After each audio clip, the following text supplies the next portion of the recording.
जी काटे थे ना, हर बात से दुख देना का संस्कार काटे का संस्कार है।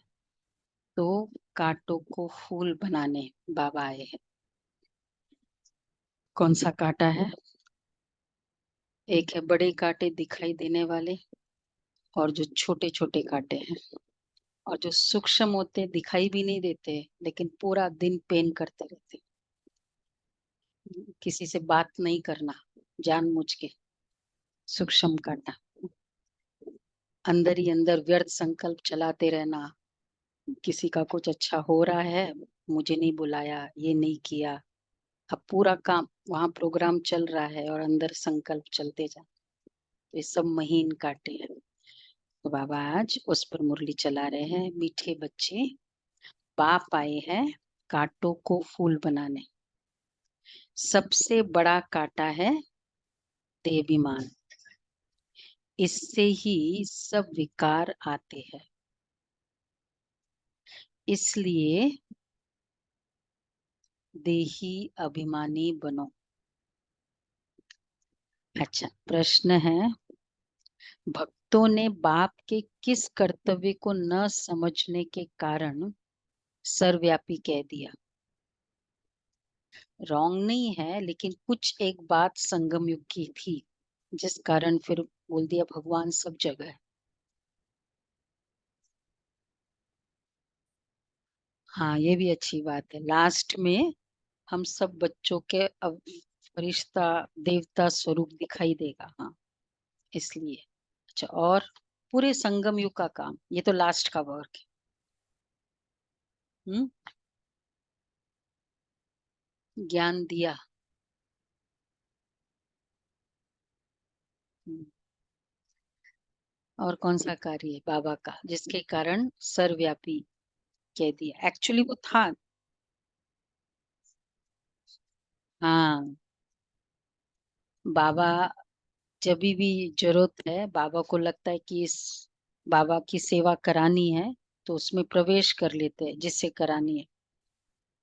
तो लोगों ने ये कह दिया भगवान, क्योंकि इमीडिएटली आ गया ना, बाप बहुरूपी है। जहां आवश्यकता होती है, सेकंड में किसी भी बच्चे में प्रवेश कर सामने वाली आत्मा का कल्याण कर देते। फिर भक्तों को साक्षात्कार भी करा देते। शुरू में तो पता ही है ना सबको, कैसे हमारा केवल साक्षात्कार का पार्ट ही चला। जो बाबा को देखे बस ट्रांस में चला जाए। तो भक्त, और फिर भक्तों को भी साक्षात्कार करा देते हैं। वह सर्वव्यापी नहीं है, लेकिन कैसे बाबा वहां से यहाँ तक आ जाता है? लेकिन बहुत तीखा रॉकेट है। आत्मा भी तो रॉकेट है ना। यहाँ शरीर छोड़ी, कितना टाइम लगता है उसको लंदन में पहुंचने, तो परमात्मा कितना तीखा रॉकेट होगा। बाप को आने जाने में देरी नहीं लगती। इस बात को न समझने के कारण भक्त लोग सर्वव्यापी कह देते हैं। ओम शांति। यह है छोटा सा गुलशन, हमारा गुलशन, ह्यूमन गुलशन। बगीचे में तुम जाओ तो उससे पुराने झाड़ भी होते हैं, किस्म किस्म के। कहाँ मुखड़िया भी होती है, कहाँ आधी खिली हुई मुखड़िया होती है। यह भी बगीचा है ना। अब ये तो बच्चे जानते हैं, यहाँ आते हैं कांटों से फूल बनने। श्रीमत से हम कांटों से फूल बन रहे हैं। कांटे जंगल के हैं और फूल बगीचे में है, बगीचे में होते हैं। बगीचा है स्वर्ग, जंगल है नर्क। बाप भी समझाते, यह है पतित कांटों का जंगल। इतना सा कुछ गाड़ी ठीक पार्किंग नहीं की ना क्रोध आ जाता है, और क्या क्या बोल देते हैं। कैसे दुख नहीं देना है, लेकिन जो अंदर है वो बस निकालना है। इससे प्रूव होता है ना अंदर क्या भरा होता है, कि इमीडिएटली इरिटेशन हो जाती है। तो बाबा कहते यह है पतित कांटों का जंगल, वह है फूलों का बगीचा, फूलों का बगीचा था, वह अभी फिर कांटों का जंगल बना है, और दे अभिमान है सबसे बड़ा कांटा। उसके बाद फिर सब विकार आते हैं। वहां तुम देही अभिमानी रहते हो, आत्मा में ज्ञान रहता है। अभी हमारी आयु पूरी होती है। अब हम ये पुराना शरीर छोड़ दूसरा जाकर लेंगे। साक्षात्कार होता है कि हम गर्भ महल में जाकर विराजमान होंगे, सत्युग की स्थिति। फिर मुखड़ी बनकर मुखड़ी से फूल बनेंगे। ये आत्मा का ज्ञान, ये आत्मा को ज्ञान है। सृष्टि चक्र छोटी थी ना, बढ़ बढ़ फिर फूल बनता है। तो ये ज्ञान, ये सृष्टि चक्र कैसे फिरता है ये ज्ञान ही नहीं है। सिर्फ यह ज्ञान रहता है वहां, सत्युग की बात कर रहे हो, सिर्फ यह ज्ञान वहां रहता है। कौन सा ज्ञान सिर्फ रहता है इतने सारा, पूरा संगम युग में इतने सारे ज्ञान के सामने? हाँ, वो क्या? आत्मा का ज्ञान में तो बहुत कुछ आता था, 84 जन्म और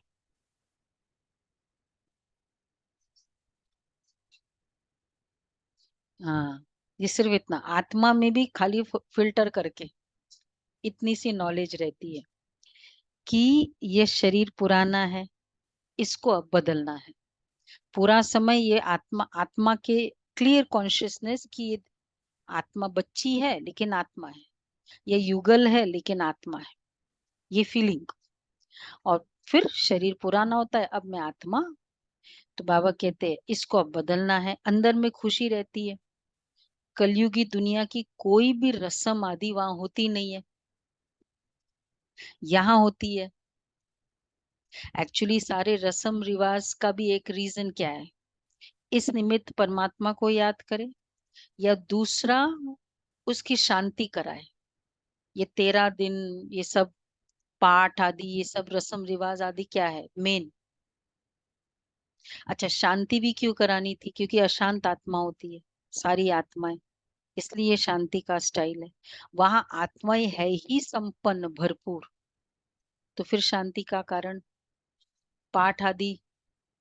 आत्मा भरपूर शांत, पूरी दुआएं कमा के, मतलब दुआओं वाला ही जीवन है, वही कमा के जाती है, तो फिर शांति की जरूरत नहीं होती। तो इसलिए बाबा कहते हैं वहां ये रस्म रिवाज आदि कुछ नहीं होती है, यहाँ होती है लोक लाज कुल की मर्यादा। फर्क है ना, वहां की मर्यादा को, कौन सी मर्यादा राइट है, ये वाली या वो वाली?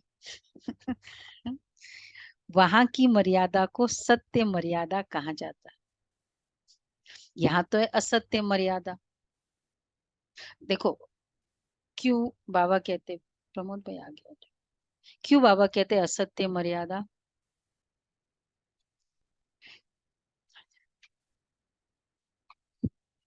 हाँ, बैठो बैठो। हाँ, मतलब अब ये सब करा करके भी फिर तुम अपने जीवन में शिक्षा नहीं ले रहे कि मुझे तो अशांति नहीं फैलानी है, मेरे लिए तो ये सब जरूरत न पड़े। उस आत्मा से ये रीति रिवाज से भी शिक्षा अगर ले तो बहुत कुछ है। शिक्षा नहीं लेते ना, इसलिए बाबा कहते हैं यह असत्य मर्यादा उस समय। भाई क्या है, थोड़े दिनों के मेहमान है, मतलब बहुत ये सब सारा जो फीलिंग्स आती है, सब कुछ छोड़ के जाना है। तो वो सब उस समय के लिए है ना केवल। तो बाबा इसलिए कहते हैं असत्य और सत्य, सत्य सदा रहता है। तो उसमें ही तो यहाँ होती लोक लाज कुल की मर्यादा, फर्क है ना। यहाँ तो है असत्य मर्यादा, सृष्टि तो है ना, बाप आते ही है, जबकि आसुरी संप्रदाय है। उसमें ही दैवी संप्रदाय की जब स्थापना हो जाती है तब विनाश होता है। तो जरूर आसुरी संप्रदाय है, उसमें दैवी गुण वाली संप्रदाय स्थापन हो रही है। यह भी समझाया है योग बल से तुम्हारे जन्म जन्मांतर के पाप नष्ट होते हैं। इस जन्म में भी जो पाप किए हैं वह भी बताना पड़े, हल्का हो जाएंगे। अगर हम कुछ भी बड़ी से बड़ी भी करेंगे ना, मतलब बाबा से शेयर करे या निमित्त से भी शेयर करते हैं ना, हल्का होंगे। उसमें भी खास है पाप में विकार की बात या अपवित्रता का अगर कोई कार्य किया है तो याद में है बल।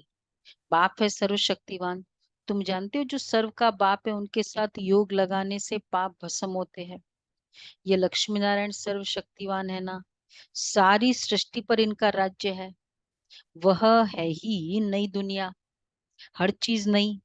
अब तो जमीन ही कलराठी हो गई है। अभी तुम बच्चे नई दुनिया के मालिक बनते हो तो कितनी खुशी रहनी चाहिए। जैसे स्टूडेंट वैसी खुशी भी जास्ती होगी। तुम्हारी यह है ऊंचते ऊंच यूनिवर्सिटी, ऊंचते ऊंच पढ़ाने वाला है। बच्चे पढ़ते भी है ऊंचते ऊंच बनने के लिए। कल भी डिस्कस किया ना, पीएचडी से भी आगे। इतनी हाईएस्ट स्टडी, इतना सारा दिन अटेंशन रहना पड़ता है। वहां तो वैकेशन भी होता है और एक समय तक भी पढ़ाई होती है कि ठीक है अब डिग्री मिल गई। यहाँ तो पूरा जीवन। तो बाबा कहते ऊंचते ऊंच यूनिवर्सिटी है। क्यों? ऊंचते ऊंच पढ़ाने वाला है। बच्चे पढ़ते भी है ऊंचते ऊंच बनने के लिए। मेडिकल कॉलेज में भर्ती होने का मतलब क्या है?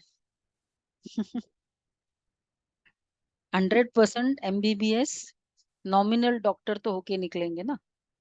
तो ये है लॉ की कॉलेज में हम्म, कुछ भी करते फेल होते होते लॉ पढ़ेंगे निकलेंगे। और ये है कौन सी कॉलेज? देवता बनने की कॉलेज। तो देवता बन के ही निकलेंगे। तो बाबा इसलिए कह रहे ऊंचते ऊंच पढ़ाने वाला, ऊंचते ऊंच बनने के लिए। तुम कितना नीच थे, एकदम नीच से फिर ऊंच बनते हो। बाप खुद ही कहते हैं तुम स्वर्ग के लायक थोड़ी थे, अपवित्र वहां जा न सके। नीच है तब तो ऊंच देवताओं के आगे उन्हों की महिमा गाते हैं। मंदिरों में जाकर उन्हों की ऊंचाई और अपनी नीचता का वर्णन करते हैं। फिर कहते रहम करो, हम भी ऐसे ऊंच बने। उन्हों के आगे माथा टेकते हैं। है तो वह भी मनुष्य, परंतु उनमें दैवी गुण है। मंदिरों में जाते हैं, उन्हों की पूजा करते हैं। हम भी उन्हों उन्हों जैसा बने, ये हम फील करते हैं। वो तो सोचते कि ये बहुत ऊंचे है, ठीक है। पर हम सोचते कि जैसे उन्होंने किया वैसे मैं करूं। ये है। तो बाबा कहते हैं ये है रिस्पेक्ट। एक है तुम बहुत अच्छे हो, तुम बहुत अच्छे हो, वो रिस्पेक्ट है। और एक है तुमको तो रिस्पेक्ट दे ही रहे हैं, तुम अच्छे हो, लेकिन वैसे मुझे भी बनना है। तो बाबा कहते हैं ये कोई को पता ही नहीं कि उन्हों को ऐसा किसने बनाया। तुम बच्चों की बुद्धि में सारा ड्रामा बैठा हुआ है। कैसे इस दैवी झाड़ का सैपलिंग लगता है। बाप आते भी है संगम युग पर। यह पतित दुनिया है, इसलिए बाप को बुलाते हैं हमको आकर पतित से पावन बनाओ। अभी तुम पावन होने के लिए पुरुषार्थ करते हो ना, बाकी सब हिसाब किताब चुकतू कर चले जाएंगे शांति धाम। मन मनाभव का मंत्र है मुख्य जो तुमको बाप देते हैं। गुरु लोग तो ढेर के ढेरे नहीं मंत्र देते हैं। बाप का है ही एक मंत्र। बाप ने भारत में आकर मंत्र दिया था जिससे तुम देवी देवता बने थे। भगवान उवाच है ना, कौन सा एक मंत्र है? मन मना भव। मन को मेरे में लगाओ। बाप ने, सॉरी, वो लोग भल श्लोक आदि कहते हैं परंतु अर्थ कुछ भी नहीं समझते। बहुत बार तो पता भी नहीं चलता है। तुम अर्थ समझा सकते हो। देखो, अर्थ जितना भी समझते उससे भी पुण्य मिलता है। मिलता तो है ना। तो अर्थ समझ के वैसा संकल्प करने से और फिर तो पुण्य तो बहुत होगा। तो बाबा इसलिए कह रहे तुम अर्थ समझते हो, समझा भी सकते हो। यह है पति दुनिया नरक। सतयुग पावन दुनिया थी जिसको इस स्वर्ग कहा जाता है। पतित दुनिया में कोई पावन हो न सके। अच्छा, गंगा स्नान, मनुष्य भल गंगा स्नान कर पावन होने के लिए जाते हैं। क्यों? क्योंकि समझते हैं शरीर को ही पावन बनाना है। आत्मा का कंसेप्ट नहीं है, करती कौन है। अगर शरीर करता है तो शरीर को स्नान करा दो, पावन बन जाएगा। पर शरीर करता नहीं है, करती आत्मा है। तो इसलिए बाबा कहते हैं, फिर स्नान करने से वहां तक पहुंचे स्नान तो फिर तो ठीक है, क्योंकि समझते शरीर को ही पावन बनाना है। आत्मा तो सदैव पावन है ही। आत्मा सो परमात्मा कह देते हैं। अच्छा, तुम लिख भी सकते हो, आत्मा पवित्र होगी ज्ञान स्नान से, न कि पानी के स्नान से। पानी का स्नान तो रोज करते रहते हैं। अच्छा, जो भी नदियां हैं उनमें रोज स्नान करते हैं। पाप पात्मा कहते हैं, पुण्य आत्मा, पुण्यात्मा, पापात्मा। तो लगा किसको पाप? बाबा कहते हैं तो पानी पानी का स्नान तो रोज करते रहते हैं, तो वो तो शरीर साफ हो रहा है। अब पानी से ही सब कुछ किया जाता है। अच्छा, बातें कितनी सहज है। तो ये भी कंसेप्ट कैसे बना? सतयुग, जो भी द्वापर युग में ये रिवाज बना, क्योंकि बाबा देखो, स्नान मतलब ही रोज, तभी तो साफ होते हैं ना। तो बाबा हम बच्चों को रोज ज्ञान स्नान कराते हैं। जहां भी सेंटर एस्टेब्लिश हो जाता है तो वहां 365 डेज अ ईयर ज्ञान स्नान है। तो इसलिए बाबा कहते हैं बातें कितनी सहज है, परंतु किसकी बुद्धि में ही नहीं आती है। ज्ञान से ही सदगति होती है सेकंड में। अच्छा, फिर कहते ज्ञान इतना अथाह है, जो सारा समुद्र स्याही बनाओ, जंगल को कलम बनाओ, धरती को कागज बनाओ, तो भी अंत नहीं हो सकता। बाप भिन्न भिन्न पॉइंट्स तो रोज समझाते रहते हैं। बाप कहते आज तुमको बहुत गुह्य बातें सुनाता हूँ। बच्चे कहते हैं अच्छा, पहले क्यों नहीं सुनाया? अरे, पहले कैसे सुनाएंगे? क्यों? कहानी है ना। कहानी मतलब सीक्वेंस होता है, ऐसे नहीं सारी एक ही, ये ऐसा हुआ ऐसा हुआ ऐसा हुआ, फिर तो पूरी इमीडिएटली कहानी खत्म। वो जैसे जैसे अनफोल्ड होता जाता है ड्रामा में, और फिर समझ भी वैसे ही होती है। अगर सीक्वेंस वाइज देखे नहीं, कोई आके लास्ट एपिसोड देखने लग जाए तो उसको कुछ समझ में नहीं आता ये हो क्या रहा है। इसलिए बाबा सीक्वेंस वाइज समझाते हैं। बाप कहते आज तुमको गुह्य बातें सुनाता हूँ। कहानी शुरू से लेकर नंबरवार सुनाएंगे ना, पिछाड़ी का पार्ट पहले कैसे सुना सकेंगे? यह भी बाप सुनाते रहते हैं। ये सृष्टि चक्र के आदि मध्य अंत का राज तुम जानते हो। तुमसे कोई भी पूछे तो झट रिस्पॉन्स कर सकते हो। तुम्हारे में भी नंबरवार है,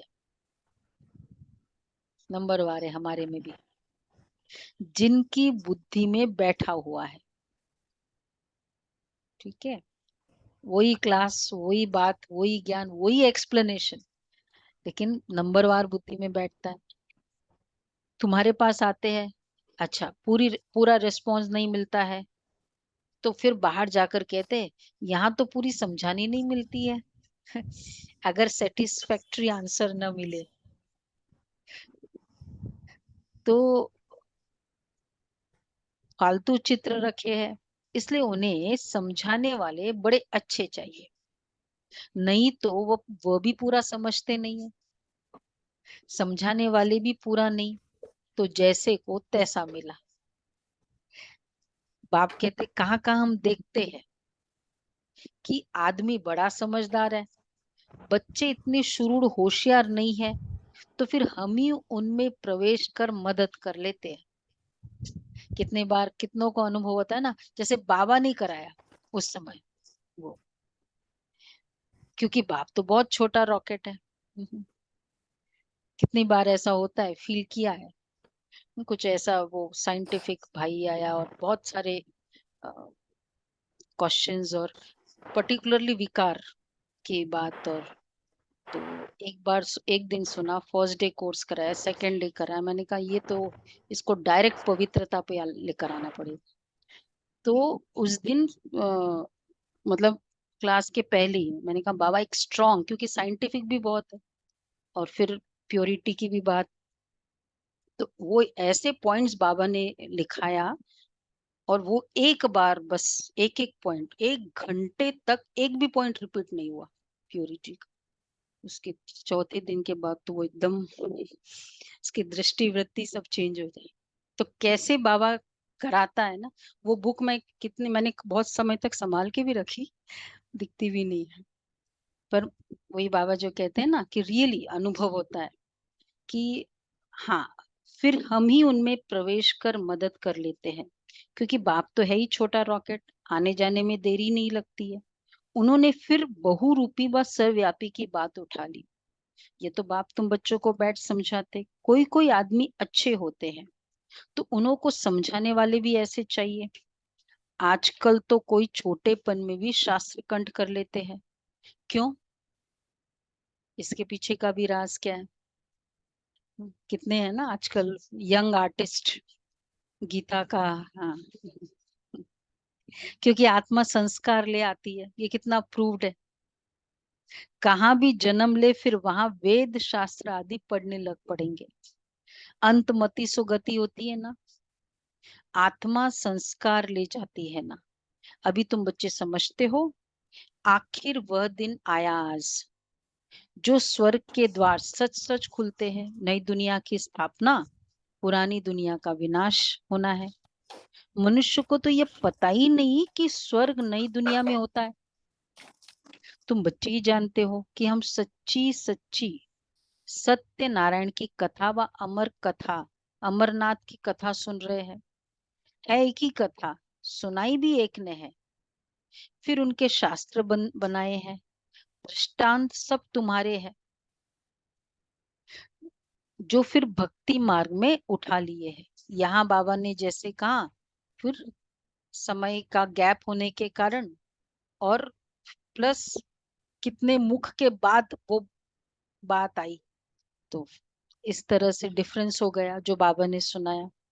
तो संगम पर बाप ही आकर सब बातें समझाते।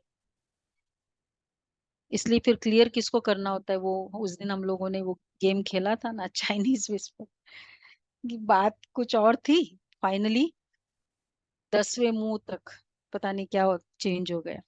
तो इसलिए क्लियर भी फिर किसको करना पड़ता है? जिसने वो लिख के दिया ना, वो बताएगा कि एक्चुअली ये मैंने लिखा था और एक समय तक ठीक भी था।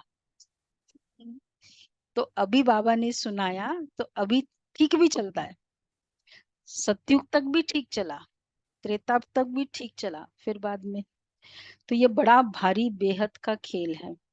इसमें पहले है सतयुग, त्रेता, राम राज्य, फिर होता है रावण राज्य। ये ड्रामा बना हुआ है। इनको अनादि अविनाशी कहा जाता है। हम सब आत्माएं हैं, ये ज्ञान कोई को है ही नहीं। सोल कॉन्शियसनेस, वैसे सोल का ज्ञान फिर भी है, ये तो मानते हैं क्योंकि आत्मा गई, आत्मा की शांति, वे सब। लेकिन एक तो स्पेसिफिक इवेंट्स में सोल का ज्ञान है। कोई शरीर छोड़ा तब आत्मा याद आती है, कोई भूत प्रवेश हुआ तब आत्मा याद आती, या सत्संग में। पर सोल कॉन्शियसनेस, तो हम सब आत्माएं हैं, यह ज्ञान। और फिर आत्मा है अर्थात वो तो है सतचित आनंद, लेकिन आत्मा फुल गुणों से भरी हुई है, शांत स्वरूप है, प्रेम स्वरूप है, ये हर आत्मा है। ये फीलिंग में लाना। तो बाबा कहते हैं यह ज्ञान कोई को नहीं है जो तुमको बाप ने दिया है। जो भी आत्माएं हैं उन्हों का पार्ट ड्रामा में नोंदा हुआ है। जिस समय जिसका जो पार्ट होगा उसी समय आएंगे, वृद्धि को पाते रहेंगे। बच्चों के लिए मुख्य बात है पतित से पावन बनना। अच्छा, बुलाते भी है कि हे पतित पावन आओ, बच्चे ही बुलाते हैं। बाप भी कहते हैं हमारे बच्चे काम चिता पर बैठ भस्म हो गए हैं। यह है यथार्थ बातें। आत्मा जो अकाल है उनका ये तख्त है, लोन लिया हुआ है। अच्छा, ब्रह्मा के लिए भी तुमसे पूछते हैं कि ये कौन है, इसको तुमने कैसे बिठा दिया यहाँ और ब्रह्मा की पदवी दे दी। बोलो, देखो लिखा हुआ है ना, भगवान उवाच, मैं साधारण तन में आता हूँ। वह सजा हुआ श्री कृष्ण ही 84 जन्म ले साधारण बनता है। वो तन बाबा, वो आत्मा चाहिए जो 84 जन्म ली। और ब्रह्मा के रथ को भी बाबा ने कितने समय से तैयार भी किया। घर गृहस्थी में रहते हुए बाबा को 32 से एक जागृति शुरू हो गई। मन मंत्री, मैं आत्मा, ये मंत्री मन, और सब वो पूरा सभा बिठाना, मतलब सेल्फ एनालिसिस ये बाबा ने शुरू कर दी। तो कितने समय तक, और फिर गुणों से सबको जीता।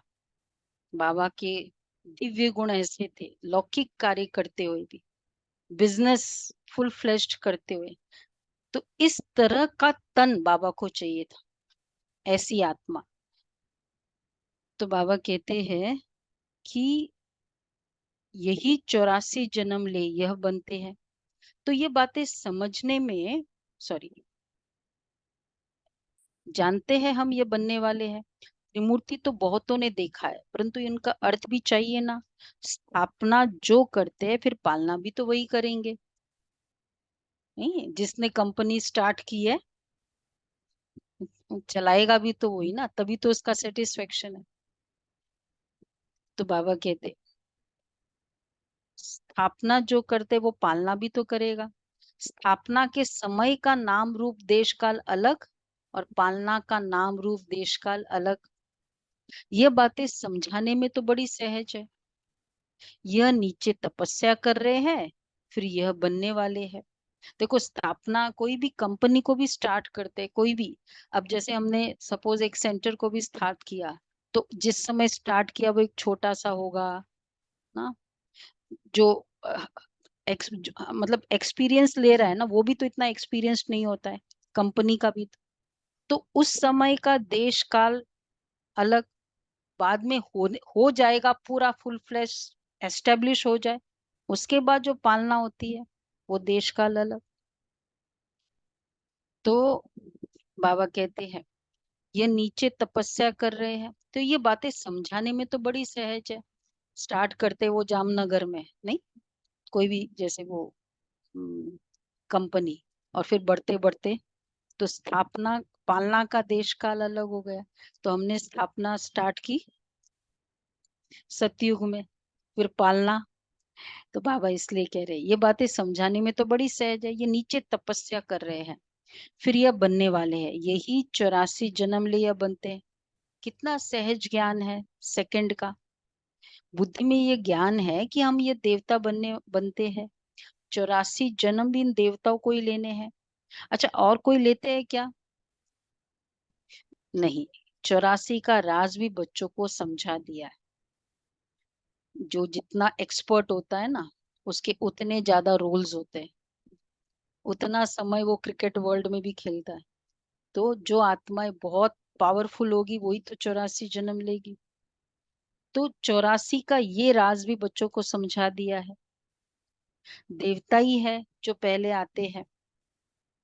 खिलौना होता है ना मछलियों का, मछली ऐसे नीचे आती है फिर ऊपर चढ़ती है, यह भी वह भी सीढ़ी है।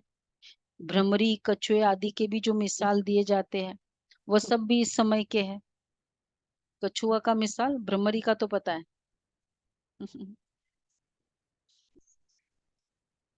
समेटने की शक्ति, जब प्रे होता है तब निकालता है, नहीं तो समेटा हुआ आता है कछुए का। तो ये सब इस समय के हैं। अच्छा, भ्रमरी में भी देखो कितना अकल है। मनुष्य अपने को बहुत अक्लमंद समझते हैं, परंतु बाप कहते हैं भ्रमरी जितनी भी अकल नहीं है। भ्रमरी की अकल, हाँ, भू भू कंटिन्यूअसली करके कीड़ों को भी आप समान बना देती है, उड़ना सिखा देती है। और बाबा कहते हैं तुम बच्चों को, हम्म, तो सर्प, अब सर्प की अकल, पुरानी खाल छोड़कर नहीं ले लेते। तो बच्चों को कितना समझदार बनाया जाता है, समझदार भी, और दूसरा, बहुत अच्छी बात बाबा कह रहे हैं, बाबा समझदार भी बना रहे हैं और लायक भी बना रहे हैं। वर्दी और मैच्योर्ड, लायक बनाना।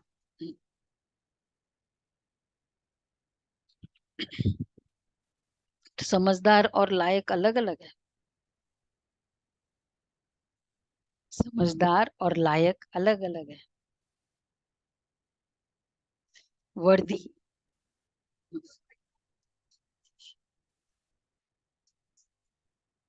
हम्म। हाँ, गद्दी के लायक हो, मतलब गुणों में समझदार, लेकिन हैंडलिंग पावर लायक, भैया ये लायक है इस काम के लिए। समझदार तो है, सभी में गुण है, शांति का गुण है वो, लेकिन वो पर्टिकुलर एक्टिविटी करने के लायक भी तो होना चाहिए। तो उसमें टैलेंट्स होता है। तो उस समझ को राइट वे में यूज करना, तो समझदार भी लायक भी।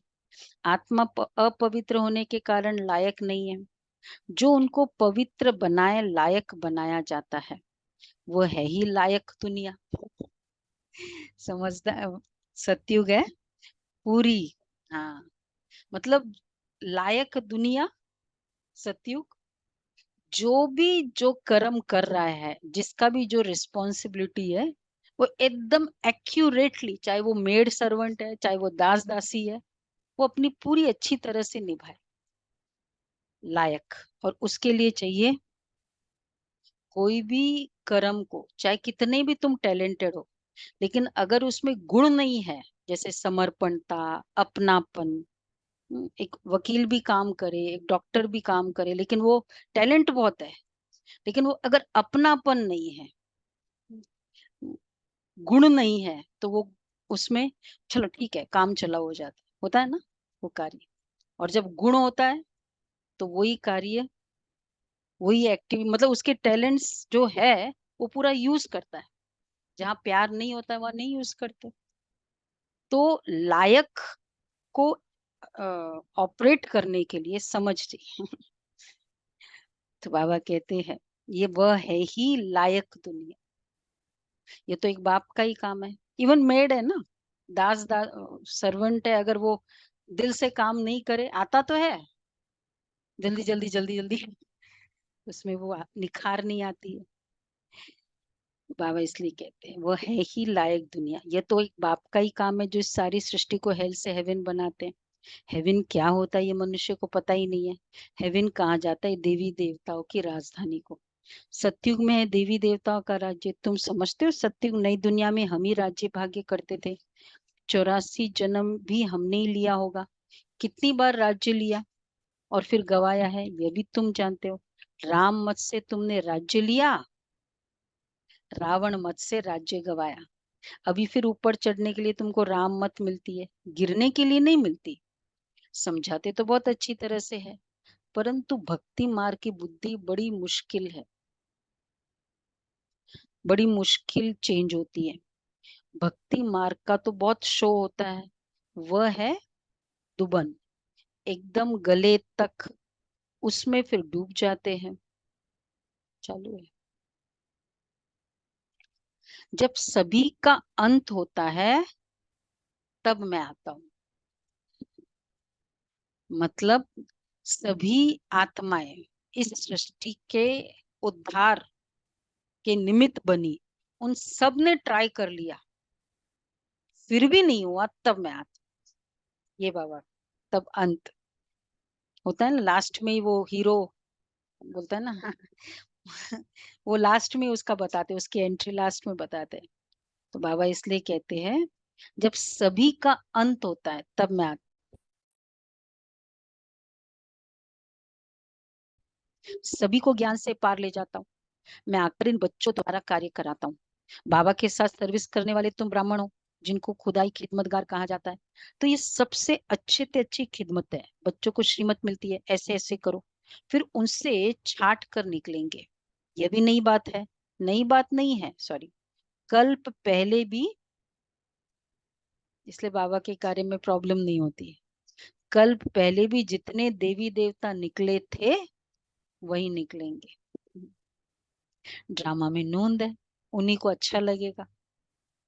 तुमको सिर्फ पैगाम देना है, पहुंचाना है बहुत सहज। तुम जानते हो भगवान आते ये कल्प के संगम पर जबकि भक्ति फुल फोर्स में है। भक्ति का जोर सबसे ज्यादा है। बाप आकर सबको ले जाते हैं। तुम पर अभी बृहस्पति की दशा है, सब स्वर्ग में जाते हैं। अच्छा, फिर पढ़ाई में नंबरवार होते हैं। कोई पर मंगल की दशा, कोई पर राहु की दशा बैठती है। अच्छा, मीठे मीठे सिक्की लदे बच्चों प्रति मात पिता बाप दादा का याद प्यार गुड मॉर्निंग। रूहानी बाप की रूहानी बच्चों को बच्चों को नमस्ते। नमस्ते। हम रूहानी बच्चों के रूहानी माता का बाबू याद प्यार नमस्ते गुड मॉर्निंग। बढ़िया बाबा, प्यारा बाबा, थैंक यू बाबा, वाह बाबा वाह। पहला पॉइंट है लायक और समझदार बनने के लिए पवित्र बनना है। लायक और समझदार बनने के लिए पवित्र बनना है। सारी दुनिया को हेल से हेवन बनाने के लिए बाप के साथ सर्विस करनी है।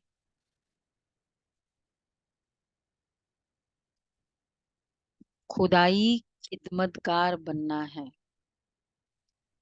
भगवान को मदद करने वाले बनने हैं। हमारा ये नया टाइटल है, वी आर गॉड्स हेल्पर्स।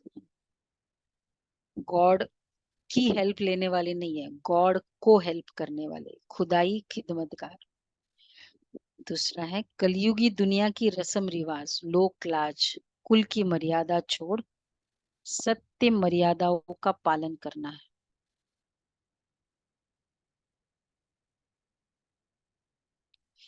दैवी गुण संपन्न बन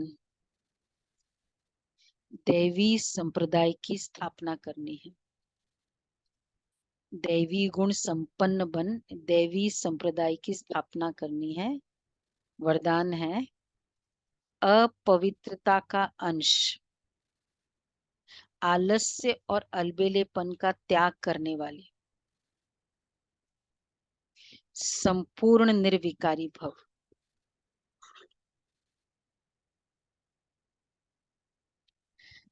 अपवित्रता का अंश आलस्य और अलबेलेपन का त्याग करने वाले संपूर्ण निर्विकारी भव। दिनचर्या के कोई भी कर्म में नीचे ऊपर होना, आलस्य में आना या अलबेला होना, यह विकार का अंश है जिसका प्रभाव पूजनीय बनने पर पड़ता है। यदि आप अमृत वेले स्वयं को जागृत स्थिति में अनुभव नहीं करते, बहुत ही अच्छा बाबा का वरदान है, ध्यान से हम समझेंगे। मजबूरी से व सुस्ती से बैठते हो तो भी तो पुजारी भी मजबूरी व सुस्ती से पूजा करेंगे। तो आलस्य व अलबेलापन का त्याग कर दो, तब संपूर्ण निर्विकारी बन सकेंगे। ठीक है। बाबा के कोई भी एक्टिविटी में अगर हमारा आलस्य है तो कैसे, तो वही असर। और आलस्य का कारण क्या है? आलस्य या अलबेलापन, आइदर लक्ष्य नहीं है, दृढ़ता नहीं है, या सारे दिन के विक्रम, बाह्य मुक्ता। चाहे बाह्य मुक्ता विक्रम नहीं किया लेकिन बहुत बाह्य मुक्ता है, यही कारण है कि झुटका आता रहता है, आलस्य आता रहता है। इन तीनों में से कुछ ना कुछ रीजन है, नहीं तो हो नहीं सकता इतना पावरफुल अमृत वेला और कौड़ियों जैसे वेस्ट करें, सोते सोते झुटका खाते। बहुत बड़ा अफसोस लगता है अगर कोई को आता है तो, ये बहुत जरूरी है। तो आलस्य अलविलप 45 मिनट्स तो बाबा ने दिया है, उसमें भी झुटका, फिर बचा ही क्या है। 2-2 घंटे भी योग करो ना एकदम अलर्ट होके, बाबा कहते हैं। स्लोगन है सेवा भल करो लेकिन व्यर्थ खर्च नहीं करो।